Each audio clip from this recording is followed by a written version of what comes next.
ধর্ষণ ও খুনে অভিযুক্ত হলেও সঞ্জয় রায়ের অভিযোগকে মোটেই লঘু করে দেখছে না রাজভবন। সংবাদ মাধ্যমে বিনীত গোয়েল সম্পর্কে বলা অভিযুক্তের মন্তব্যের প্রেক্ষিতে রাজ্যের অবস্থান কি তা জানতে চেয়েছেন সিভি আনন্দ বোস। মঙ্গলবার রাজভবন থেকে একটি বিবৃতি জারি করা হয়। তাতে বলা হয়েছে, গোয়েল সম্পর্কে মুখ্যমন্ত্রী মমতা বন্দ্যোপাধ্যায়ের কাছে প্রতিক্রিয়া চেয়েছেন রাজ্যপাল। রাজ্যপালের বিবৃতির সমালোচনা করেছেন বিধানসভা স্পিকার বিমান বন্দ্যোপাধ্যায়। রাজ্যপালের এই রিপোর্ট তলব করার বিষয়টিকে এখতিয়ার বহির্ভূত বলে মন্তব্য স্পিকারের। আমার তো মনে হয় যে রাজ্যপালের বোঝা উচিত তার এখতিয়ার কতটা আছে। কে রাস্তাঘাটে গিয়ে কেউ কারোর বিরুদ্ধে বললো, তাহলে তো অনেকে তো বলছেন যে একে পদত্যাগ করতে হবে, তাকে পদত্যাগ করতে হবে। রাজ্যপাল উনি জানতে চাইবে যে কেন তোকে পদত্যাগ করতে হবে বললো, তদন্ত করে। এর কোনো অর্থই হয় না। অনেকে তো রাজ্যপালেরও পদত্যাগ চাইতে পারে।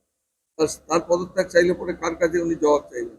তাই আমি এটা রাজ্যপালের এখতিয়ারের ব্যাপারে, রাজ্যপাল যদি মনে করেন যে তিনি থাকবেন না, তিনি জানাতে পারেন রাষ্ট্রপতিকে। আমাদের ব্যাপারে কিছু নেই, কিন্তু সুনির্দিষ্ট বিধান আমাদের যেটা কনস্টিটিউশনে যে প্রভিশনস আছে তাতে প্রভিশন করা রয়েছে। রাজ্যপালের যদি মনে করেন যে তিনি তার কর্তব্য দায়িত্ব ছেড়ে দেবেন, তিনি রাষ্ট্রপতিজিকে জানাবেন।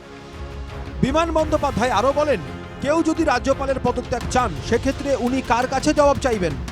যদিও তার কোনো জবাব মেলেনি। এখন দেখার রাজ্যের তরফ থেকে রাজ্যপালের প্রশ্নের উত্তর দেওয়া হয় কিনা। Bureau report, NKTV Bangla.